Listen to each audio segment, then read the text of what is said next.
Welcome, everybody. Thank you for tuning in for part 2 about the FitLight seminar that we have scheduled for April 2nd of 2022 in New York City. Today, we're here with Louisa and Nicola, our very own neuroscientist, and this is part 2 of what we'll be discussing during the seminar, and I believe we're going to talk about the neuroscience of sport. Welcome, Louisa. Thank you for being here. Thanks, Rob. I'm so excited to be doing this.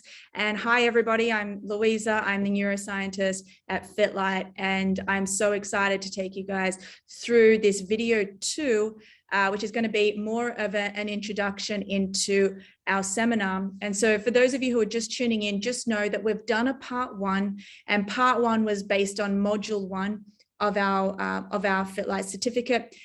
This one is going to be based on module 3. So part 1 was based on brain-body pathway, which you can still access.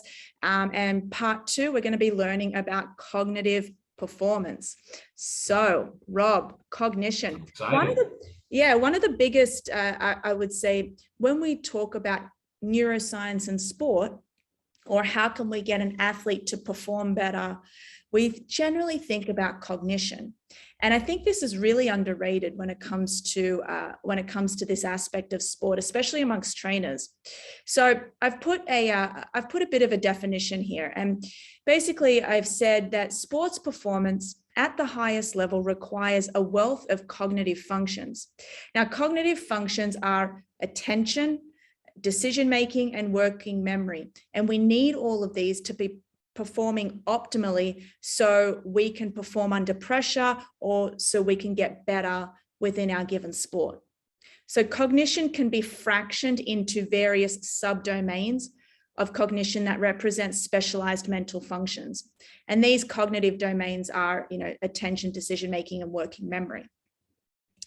So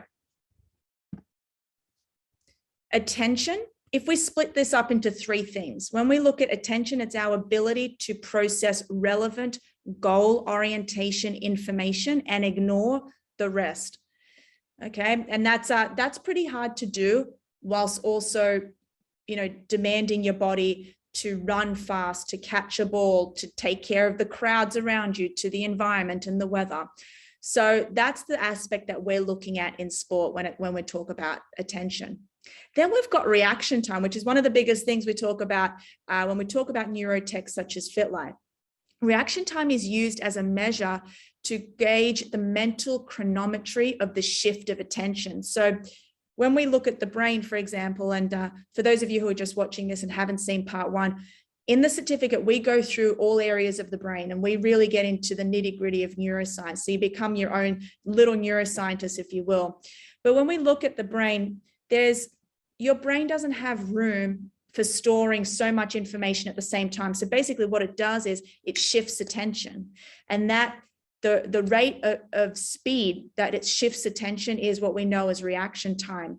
And one thing that I'm really concerned about when it comes to athletes is, how can I improve your reaction time? And how can we do it faster and more intelligently? And the number one way I do that is by using FitLight. Then there's processing speed. This is your ability to process information at the speed of light. And this can be measured by the efficiency of a physical response, like catching a ball, within tasks that require information processing. So it's measured in reaction time. So basically, it's how fast can your brain look at a ball coming to a process that it is the ball, processing your brain that it is a ball coming to you and you need to catch it, and how fast do you react to that? So these are the 3 things we're going to be discussing in detail in the seminar, and we're actually going to teach you how you can improve on these 3 domains. So we're going to be talking a lot about designing and selecting protocols for your athletes. And when I say athletes, and when Rob says athletes, we had a number of people come to our first seminar that weren't working with athletes. We had a doctor that was working solely with patients, stroke patients. We had a clinician, a chiropractor that was, saying that, he gets a lot of, I think it was injury, like injury to the legs or post-op patients is what I'm saying. He just wants to work on improving the cognitive abilities of somebody who's gone through an ACL reconstruction or a total knee reconstruction. So you're pretty much dealing with a wide variety of a population. So it doesn't just have to be athletes, guys. So working memory, this is when we look at attention, we look at working memory, okay? Because your ability to maintain attention dips into the memory aspect. And working memory is a component of executive function. And that involves the temporary storage and manipulation of information, and it plays a role in the allocation of attention and the filtering of irrelevant stimulus, in addition to playing a key role in other executive functions, such as inhibition and cognitive flexibility. So, Rob, have a look at this diagram. It's a really well-known diagram in exercise physiology.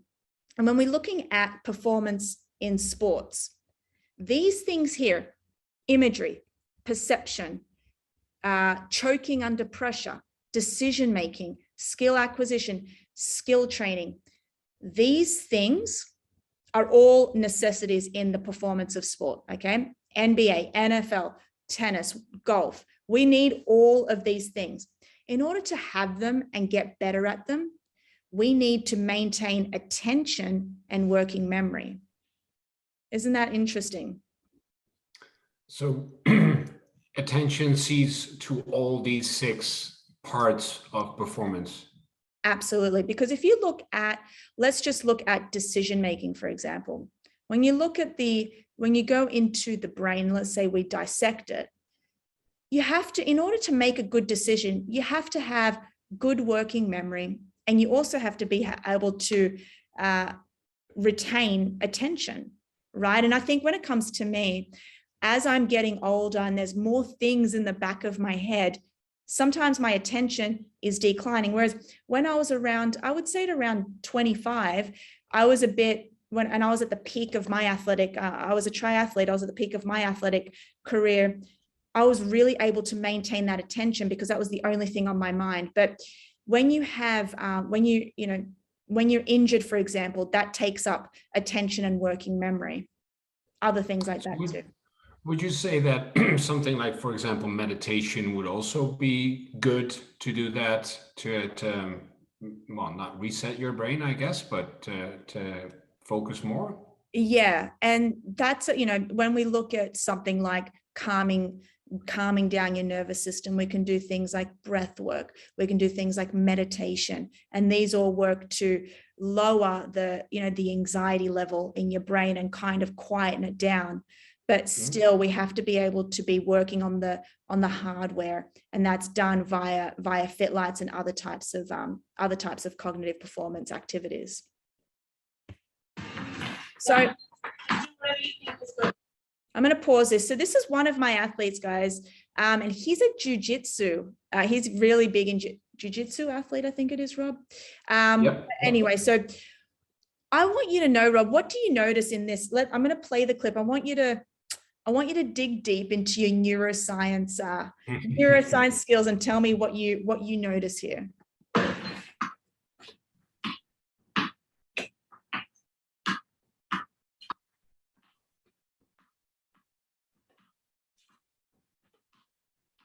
Stop. Well, I see obviously a couple of things. He has to bounce a ball.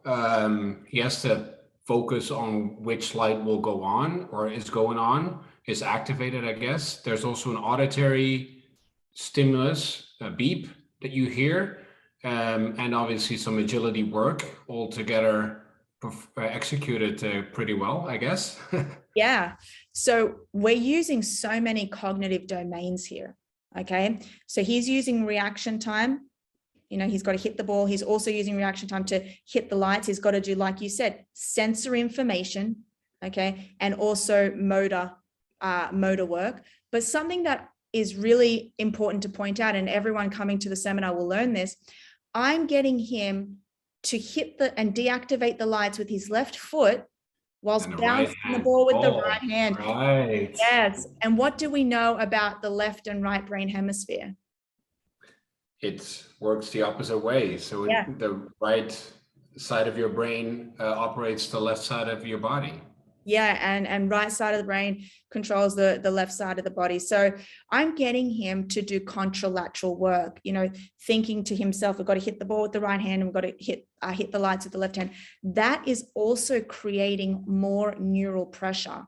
And you guys are going to learn how to do these protocols and why they're good and why you need to know them. So another element of sports training and performance is mental or physical fatigue, and Rob pointed that out. So we spoke about this in the first webinar as well. So many sports, whether they're open or closed activity, often require the allocation of attention for an extended period of time and concurrent physical exertions with various in duration, frequency, and intensity. What do I mean when I say that? Well, Rob alluded to in the first webinar, he said, Louisa, so Rob is an avid tennis player. And he said, sometimes I feel like if I'm going to go and play a game after work, my fatigue is high and it kind of disrupts my patterns to playing as a tennis player, right?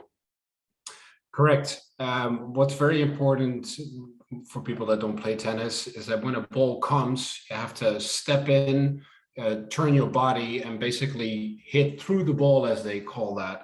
But in order to do that, you have to position yourself exactly on the right moment when the ball comes. And obviously with different speeds, it's more difficult. And I had more difficulty. I would either hit the ball too fast or too early or too late. So I had difficulty in really focusing on where the ball would come at the right moment. Yeah. And that's the thing, right? We're all going to have, a lot of my athletes are fatiguing because they're traveling so much. And then when they get to the court, sometimes they land in an NBA player, for example, will travel. He'll land in a destination at 11 p.m. He'll get like 5 or 6 hours of sleep. Then he has to get up. So he's completely fatigued. And even though he's that fatigued, he still needs to maintain attention during the game. And this is something we train and we teach you in the certificate, how to train, how you can become more efficient in using the fuel in your brain so you can get over this fatigue. Obviously, this is information processing speed. It's, like I said earlier, defined as the time that it takes a person to do a mental task. So in other words, processing speed is the time between receiving and responding to a stimulus. And I'm going to show you guys a video of how I work with information processing speed. It's measured in SDD. This is how we measure processing speed, by the way, which is not completely relevant, but I wanted to put this in there so you guys can understand that with the FitLight system, with FitLight Trainer, you can do a baseline measurement of speed, and then you can reassess it in 6 weeks. And Rob and I were talking at the last seminar, saying that a lot of people, in order to become a really proficient practitioner, I believe that doing a set of baseline measurements at the start, right, Rob, at the start of any training protocol, and then reassessing it will show an athlete how well they're coming along. And for people that don't own a system yet, the good thing is that obviously all the information or all the data that you get from the system will be stored and will be safely stored for you only, and you can always access that whenever, so you can really compare how your athletes are doing over time compared to last week, last year, and even in group settings. So that is great. Yep. So even if you've got like 15 or 20 clients, Rob, everyone can have their own specific folder, and I can go back and say, well, 6 months ago, Jerry, you were performing, this is, your reaction time was 3 seconds, now it's like 1.5, right? Correct. And you can download reports, you see stats, graphics, really customize your own, the way the data is projected. Yeah, it's a good tool, and hey, numbers don't lie. So I love that. Let's have a look at this one. Oh, this is going to be difficult. Yeah. Look what he's doing, guys. There's 3 lights right now.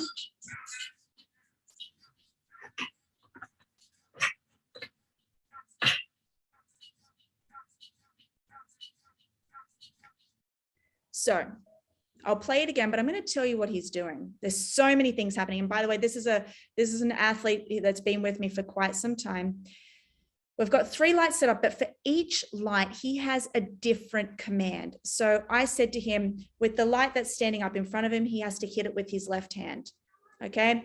He has to hit the one on the left with his left foot. He has to hit the one on the right with his right foot. But when the one in front of him goes off, he has to bounce the ball.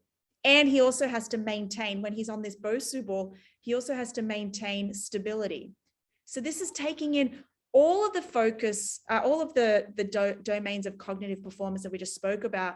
And this is putting them all into one exercise. And let me tell you, doing something like this, and Rob will tell you, this fatigues you more than if you were to run, 10 kilometers. It's so mentally draining. But what we know when it comes to neuroscience, just like with your body, when you're training them, pressure equals progression. So the more pressure we put on his nervous system, the better he'll be adapted in game day performance. So I want you to watch this again.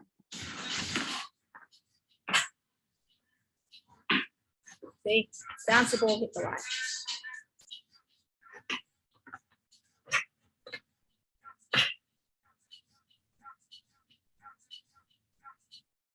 It's a hard one, huh, Rob?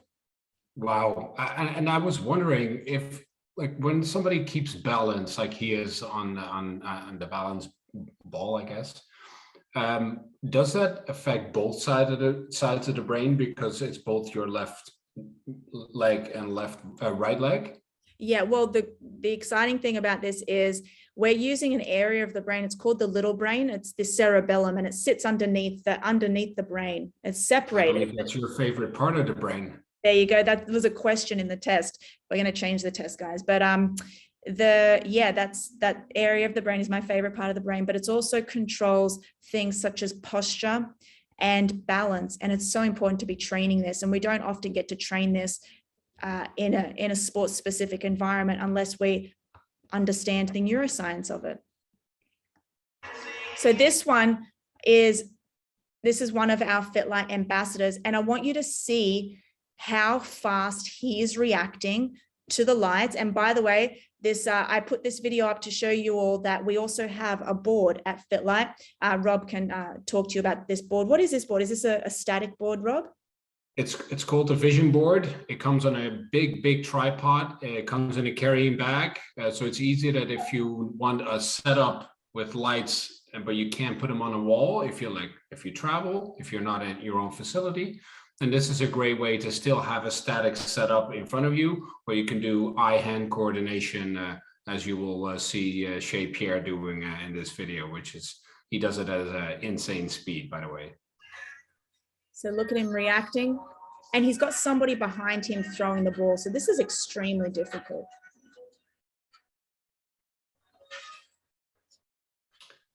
I can never get enough of this video. Yeah. Keep watching it too. Unbelievable.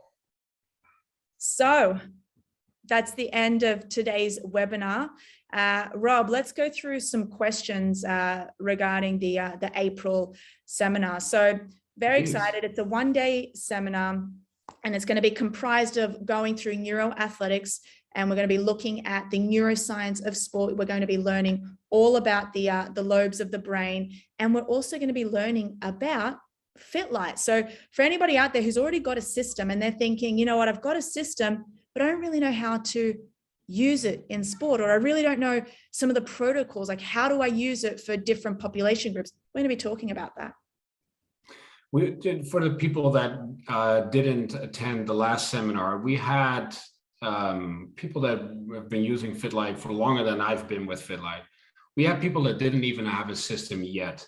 And everybody learned something that day, whether it was on how to program certain things, how to come up with new drills, and obviously the science behind the lights, like why do you do it? Why do you have to do it? And why is it that we do these certain exercises? But it's really for everybody, whether you're a doctor, personal trainer, or a coach, or just somebody that's interested in how the brain works. It is a very hands-on day and very interactive. And I think that was the best thing about the last seminar for me, at least. Everybody was very much engaged. Yeah. And I think that the best thing about this is we not only give you, we give you workbooks, we not only go through how to use the system and also understanding, how to incorporate the protocols. But I believe, Rob, that everyone comes and they leave as their own practitioners, because everyone can own the FitLight, okay? And you can program whatever you want, but if you really want to improve performance in any population, whether it's a stroke patient, whether it's rehabilitation, whether it's an elite athlete, or whether it's just an aged population. Like I've had Alzheimer's patients before, where I'm literally just, training their brain to remember and react faster. Doesn't matter what you are or who you are, or what population you're working with. What matters is, do you have the necessary knowledge around neuroscience and the nervous system to create a training protocol that lasts years for a certain population? And I think that's the best thing about this is you're going to learn, you're going to become your own practitioner. So I'm so excited to see everybody. It's going to be New York. And if you've got any questions, please send them through. Our team will definitely get back to you. And we actually have, if you do want to get into this now, I would say definitely sign up. We are only reserving 50 places. That's because of the amount of people, and just during COVID, we're only reserving 50 places. So we know they're going to sell out fast. So please don't hold off on it. If you want to do this, send us an email. Whatever questions you have, we'll get it sorted, or just sign up via the website, and we cannot wait to see you there. Thank you very much, Louisa, for your time. Again, I can't wait. I'm very much looking forward to seeing each other in New York in April. Everybody that's tuning in, please follow us on our social media. As soon as the link is available to sign up, we will post it there. And if you want to become a part of the FitLife family, make sure to be at the seminar April 2nd, 2022, New York City. Thank you very much.